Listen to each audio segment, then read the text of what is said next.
25 नवंबर है और लगातार मतदान अब तक जारी है। 2:30 बजे हैं। डॉक्टर रोहिता शर्मा जो असपा पार्टी से प्रत्याशी हैं बानसूर से, अपने कार्यालय में मौजूद हैं।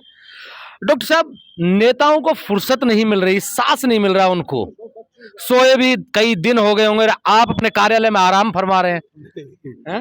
मैं आराम नहीं फरमा रहा, मैं जा रहा था ऑन दी वे, भूख लग गई, थोड़ी रोटी खाने के लिए रुक गया। डॉक्टर साहब, आप ये बताइए कि कब रोटी खाई थी पेट भर के? करीब 15 दिन पहले 15 दिन पहले रोटी खाई थी, उसके बाद भूख ही गायब हो गई। अब चूंकि राजनीतिक बात बहुत हो गई, अब जिसको जीतना है वो जीत जाएगा, जिसको हारना है वो हार जाएगा।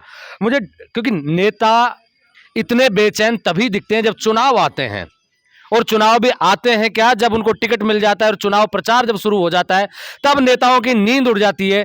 कितने घंटे की नींद लिए इस उम्र में?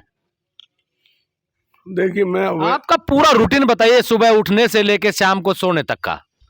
मैं बहुत हार्ड वर्कर हूँ। मेरे जुम्मे जब कोई काम लग जाता है तो मैं दूसरों पर विश्वास नहीं करता, मैं खुद करने की कोशिश करता हूँ पूरा, और अदरवाइज मेरे साथियों का, सहयोगियों का साथ भी लेता हूँ, तो उसको स्वयं एग्जामिन करता हूँ, कंफर्म करता हूँ, देन फाइनल करता हूँ। और नेक्स्ट क्या, सुबह कितने बजे उठते थे और रात को कितने बजे सोते थे? मैं यहाँ से 12-1 बजे 2 बजे तक पहुँचता था, कोटपुतली जाकर रुकता था, 2 बजे के लगभग पहुँचता था और 4 बजे मेरी आँख खुल जाती थी वापस। मुश्किल से 1-1.5 घंटा सो पाया हूँ, और पिछले 4 दिनों से तो मैं सोया ही नहीं। नहीं, सपनों में क्या दिखाई देता था? क्योंकि नेताओं को बड़ी बड़ी बेचैनी रहती है, बच्चों के एग्जाम होते हैं तब भी उनको बड़ी बेचैनी रहती है, पेपर दिखाई देता है, कोई लेट हो गया, कोई क्वेश्चन टफ आ गया, तो आपको क्या नजर आता था सपनों में? जब तक गहरी नींद नहीं आती तब तक सपने नहीं आते, तो गहरी नींद तो थी नहीं, बेचैनी थी। तो लेकिन मुझे एक कॉन्फिडेंस था, कॉन्फिडेंस ये था कि मेरा 40-42 साल से मैं पॉलिटिक्स में हूँ, मैं जनता के मूड को पहचानता था, और जब मैंने विपक्ष की भूमिका यहाँ निभाई, उसका जनता में मेरे प्रति एक अच्छा मैसेज गया कि ये आदमी गुड्स डिलीवर कर सकता है और विपक्ष की भूमिका निभा रहा है, तो राज का पोर्शन भी मेरा देखा उन्होंने, तो मुझे उन्होंने उपयुक्त समझा। अंदर ही अंदर खिचड़ी मेरे फेवर में पक रही थी। और जब महेंद्र का टिकट कटा और उसका देवी सिंह का टिकट हो गया, तब मुझे बहुत ज़्यादा बेचैनी बढ़ी। वो इसलिए बढ़ी कि मैं बानसूर को किसी के हवाले नहीं करना चाहता था, किसी ऐसे अरे गहरे भ्रष्ट आदमी के। आई डोंट लाइक कि भ्रष्ट आदमी डेवलप हो। तो मेरे मन में ये था आया कि अब इसको कैसे हराया जाए। तो महेंद्र जी से मेरी बात हुई, मैंने कहा देख भाई, तू टिकट से जब चुनाव लड़ा तो हम आगे नहीं बढ़ पाए तुम, और मेरे मन में अगर लड़ने की होती तो मैं ही बानसूर से निर्दलीय लड़ लेता तभी, पर मैं चाहता हूं कि तुमको एक चांस मिले, लेकिन वो चांस गया। अब निर्दलीय की हैसियत में तुम जीत नहीं पाओगे, क्योंकि नॉन्स के वोट जो है वो मुझे ज़्यादा मिलेंगे, नॉन्स के वोट लेना ज़रूरी है। नॉन्स के वोट अगर मैं नहीं ले पाऊंगा तो फिर वो उसको जाता, और उसका बनना बहुत हानिकारक था क्षेत्र के लिए, क्योंकि दैट इज़ ए भ्रष्ट और करप्ट सिस्टम है उस परिवार में, जिसको पूरा इन ऑल इंडिया पेपर्स ने भी छापा, सब ने छापा, तो वो छवि उनकी अच्छी नहीं है। यूँ तो जिसके पास पैसा है वो अपनी छवि को सबसे बड़ी मानता है, पर पैसे से चुनाव नहीं जीता जाए, ऐसे तो फिर बिरला टाटा ही प्रधानमंत्री बन जाए। पब्लिक को रेस्पॉन्स देने वाला लीडर चाहिए। खैर एनीवे, महेंद्र ने मेरी मदद की, और महेंद्र 1 सेकंड में ही महेंद्र ने कहा कि आप लड़ लो फिर चुनाव, आपके पास पैसा टका है। मैंने कहा नहीं होंगे तो तेरे से ले लूँगा तू दे देना भैया। बोलो, ही सेज कि भाई मैं पूरी हेल्प करूँगा। उसने पूरा मेरा सहयोग किया। फिर उसके बाद क्या हुआ कि महेंद्र ने मीटिंग बुला के, जब यादों का एक मीटिंग बुला के फैसला करा लिया कि भाई इसको तो हराना है, और अब देख लो कौन हरा सकता है। तो लोगों ने कहा फिर तो हमारे लिए रोहितास इज बेस्ट चॉइस। तो जब कृष्ण का चक्कर घूम गया तो मैं तो पूरी हिस्ट्री को जानता हूँ, महाभारत से लगा के अब तक। जब कृष्ण का चक्कर घूम गया तो फिर मेरा प्लस पॉइंट था, जाट वोट मेरे साथ था, एससी का वोट मेरे साथ था, ब्राह्मण बनिया वोट मेरे साथ था, और ओबीसी की सब जातियां मेरे साथ थी, और सैनी भी बड़ी तादाद में मेरे साथ जुड़ते हुए जा रहे थे। तो चक्कर के बाद तो कुछ बचा ही नहीं, सुदर्शन चक्कर के बाद फिर तो मेरे को पक्का होपफुल हो गया। मैं ये सोच रहा था हार्ड वर्क करके हाजिरी लगा लूँ सबकी, मेरा काम हाजिरी लगाना था, फिर वोट मांगने का नहीं था। मैंने कतई ट्राई नहीं किया, लोग ऑटोमेटिक मेरे पर सहानुभूति थी और ऑटोमेटिक वोट दे रहे थे। डॉक्टर साहब, इतने चुनाव आपने लड़े हैं, मैं ये जानना चाह रहा हूं कि आज से पहले, इस चुनाव से पहले इतनी मेहनत, इतनी जद्दोजहद और इतने लोगों से पहले किसी चुनाव में मिल पाए थे, या अब की बार जो चुनाव रहा आपका वो सबसे ज्यादा टफ रहा, सबसे ज्यादा लोगों से मिले? देखिए, सबसे ज़्यादा इजी चुनाव तो मेरा 2008 से 13 में जब मैं एमएलए बना, वो मेरा इजीएस्ट चुनाव था। ये चुनाव इजीएस्ट नहीं था, इसमें टेक्निकल था, कहीं भी कोई कास्ट इधर उधर हो जाए तो चिंता का विषय था। इसलिए मैंने कास्ट के नेताओं के टच में रहा, बड़ी गंभीरता से टच में रहा, रात बात करता था, दिन में करता था, सुबह करता था, ताकि कहीं माइनस पॉइंट नहीं हो जाए। तो उसको बरकरार रखने में बहुत मेहनत करनी पड़ी। पर ये ज़रूर है, मुझे जनता का सहयोग बहुत मिला। मैं चुनाव में, मुझे इतना चंदा मिला, इतना कभी नहीं मिला जिंदगी में, पहली बार।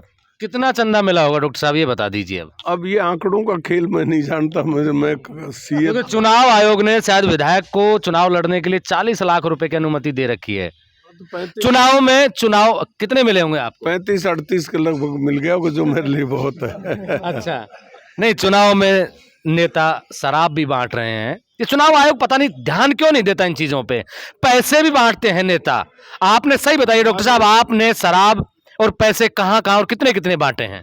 देखिए, मुझे नहीं पता, मेरे मित्र चुनाव लड़ रहे थे, उन्होंने क्या किया आई डोंट नो, बट मैंने कोई शराब नहीं बांटी। मैंने एक पैसा, मेरे पास देने को था ही नहीं, किसी को एक पैसा भी नहीं दिया। लेकिन मैंने खर्चे के हिसाब से गाड़ियाँ वाड़ियाँ, ये इनमें जैसे रैली निकाली, मेरी 4 रैली हुई, इनको तो रैली निकालनी नहीं पड़ी, क्यों इनके पास मैंने इतनी बड़ी रैली निकाल दी कि ये उसके मुकाबले में डर गए, रैली निकाल नहीं पाए। वो भी एक फेलियर का कारण है इनका। और ये पैसे ये विश्वास करते थे जैसे टिकट ले लिया उसी तरह से पैसे से वोट को भी खरीद लेंगे। आज रात भर ये घूमे, कितने गाँव में गए आप सोच नहीं सकते। डॉक्टर साहब, एक सवाल ये पूछ लेते हैं कि आप जब जब विधायक बने हैं तब तब जनता से दूर रहे हैं। आप विधायक बनते ही आप दिल्ली और जयपुर के चक्कर लगाते हैं, बड़े बड़े उद्योगपति आपके साथ बैठते हैं, बड़े लोगों में आपका उठना बैठना हो जाता है। अब उम्र का अंतिम पड़ाव चल रहा है आपका, हो सकता है कि चुनाव आपका जीवन का आखिरी चुनाव रहे। सबसे पहले तो आप अपनी जीत को लेकर कितने आश्वस्त हैं, उसके बाद दूसरा सवाल। देखिए, मेरे मन में एक गलतफहमी थी, गलतफहमी ये थी कि काम के बदले ही वोट मिलता है। मैंने काम करने में मेरे मुकाबला कोई नहीं कर सकता, क्योंकि मेरा भाईचारा इंटरनेशनली बहुत बड़ा भाईचारा है, तो मैं काम निकलवाने में सक्षम बहुत हूँ। तो मैंने कहा काम के बदले वोट मिल जाएंगे।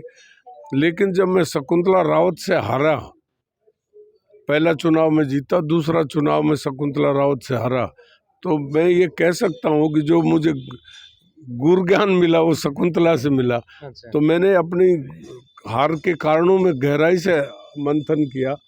तो मंथन ये हुआ कि पब्लिक के सुख दुख में शामिल होने से ज़्यादा सहानुभूति और किसी चीज़ में नहीं है। आप काम करो या ना करो, कोई पब्लिक डैम केयर, बट आप उनके सुख दुख में शामिल हो। पार्टी मरी तो शकुंतला गई, भैंस मरी तो शकुंतला गई, मरे करे। तो मैंने ये देखा कि कोई उसको साड़ी बना रहा है, खुद कोई किसी की वो खुद साड़ी हो रही है, किसी की धर्म बैंड बन रही है। तो मैंने इस फार्मूले को एक बार मैं शीशराम जी ओड़ा से मिला था, तो मैंने उनसे पूछा, उनके मेरे संबंध अच्छे थे। मैंने कहा आप निर्दलीय 4 बार MP बन गए, इसका क्या कारण है? कि भाया ते लोग नेता हो, मैं नेता नहीं हूँ, मैं फसल बोता हूँ तो उसकी रुखाड़ी करता हूँ, लठ लेके घूमता हूँ, नहीं तो रोजड़े घुस जाए। तो एक पॉइंट उनका दिया और फिर मैंने शकुंतला की बात, जब शकुंतला का नक्शा सामने रखा तो मैंने कहा अब फिर ये कोई नहीं गए, शकुंतला तो मंत्री बन गई, वो पब्लिक में आई नहीं। मंत्री बनना भी आपके लिए शुभ रहा, अच्छा रहा। हाँ, वो गई नहीं पब्लिक में, मैं जाता रहा। मैं पब्लिक के सुख दुख में, ब्याह शादी में अब के कोई 3-4 साल से कसर नहीं छोड़ी, और वो यही फार्मूला मुझे यहाँ तक लेके आया। डॉक्टर साहब, इस चुनाव को आप अपना कौन सा चुनाव मानते हैं? इसके बाद भी कुछ तमन्नाएं बाकी रह जाएंगी या फिर अपना अंतिम चुनाव मान के चल रहे हैं? 5 साल बाद में यही सवाल फिर से पूछा जाएगा। नहीं, मैं और लोगों की तरह नहीं, अगला चुनाव मैं नहीं लड़ूंगा, बिल्कुल नहीं लड़ूंगा। मैं अगला चुनाव, मेरी जो सोच है, मैं ज्योतिष अनुसंधान केंद्र खोलूंगा और वो बानसूर में खोलूंगा। अभी इन 5 सालों में मैं अपना एक फार्म, वो क्या कहते हैं, आश्रम बनाऊंगा और अनुसंधान केंद्र खोलूंगा। यह मेरी लास्ट इच्छा है। और नेताओं की तरह डॉक्टर रोहतास शर्मा अपनी जो राजनीतिक विरासत है अपने खानदान में किसी को सौंप के जाएंगे या फिर आपके इर्द गिर्द काम करने वाले किसी अच्छे कार्यकर्ता को आप आगे बढ़ाएंगे?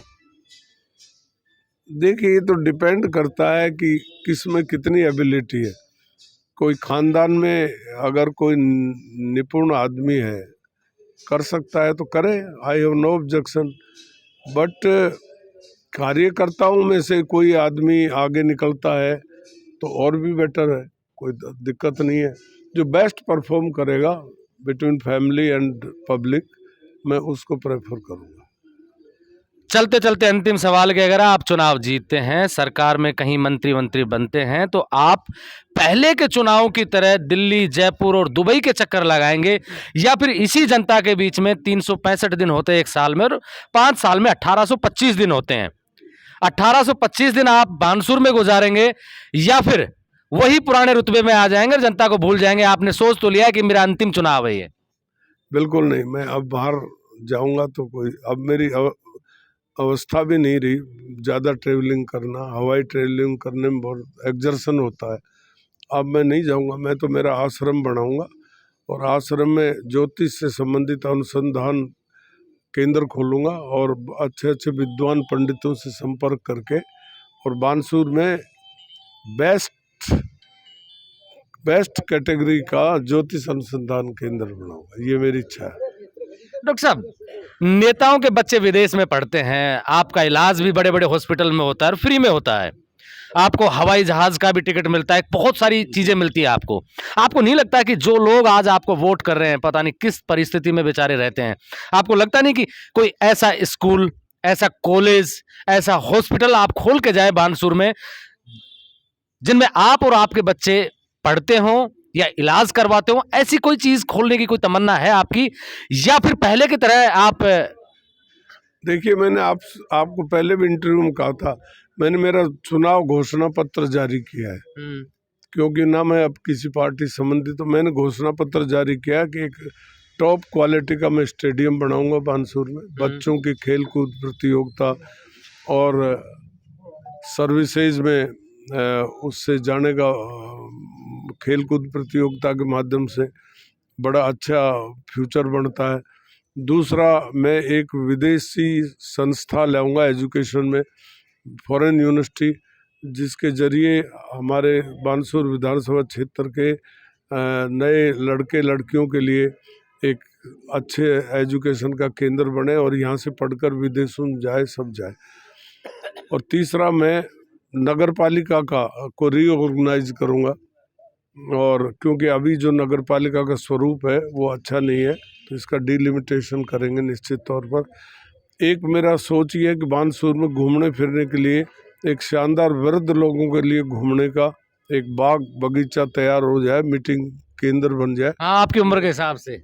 हाँ, तो गिरधारीदास बाबा के सामने वाली ज़मीन मेरे मन में है, इसको हम एक्वायर करेंगे, एसडीओ कोर्ट को भी एक्वायर करेंगे, और चूंकि वो मिनी सचिवालय में डाइवर्ट कर देंगे, इस जगह वृद्ध लोगों के लिए घूमने फिरने का एक बेस्ट वो हो जाए, और एजुकेशन का हब बनाएंगे और रोड्स की क्वालिटी बढ़ाएंगे। मैंने जो सड़कें बनाई वो स्टैंडर्ड की सड़कें थी, जो 20 साल में बिना धनी के वो बर्बाद हो गई, वापस बना। 3 बज गए डॉक्टर साहब, अपना मुकाबला अब किससे मानते हैं? कितने वोट आपको आ रहे हैं? मुकाबला मैं फैक्ट बताता हूँ, मेरा मुकाबला किसी से है ही नहीं, कोई मेरी रेस में ही नहीं है। अब ये भगवान भरोसे है, इनके कितने कितने वोट मिले इसको। हाँ, ये बहुत पीछे है, मुकाबले में तो है ही नहीं है, पिछड़ गए, बहुत पीछे गए। मतदान का दिन चल रहा है, लगभग 3 बजे हैं। डॉक्टर रोहतास कुमार शर्मा कह रहे हैं कि बीजेपी और कांग्रेस के कोई भी प्रत्याशी या अन्य दलों से कोई भी चुनाव लड़ रहे प्रत्याशी रेस का हिस्सा नहीं है। डॉक्टर रोहतास कुमार चुनाव जीत रहे हैं। हालांकि इसकी ऑफिशियल जो घोषणा है चुनाव आयोग द्वारा 3 तारीख को जब मतदान की काउंटिंग होगी उस दिन होगी, लेकिन डॉक्टर रोहतास बड़े आत्मविश्वास के साथ में कह रहे हैं कि मैं चुनाव जीत रहा हूं। आप मेरे साथ देख रहे हैं ब्लैक एंड व्हाइट सच में महेंद्र यादव। जय हिंद, जय भारत।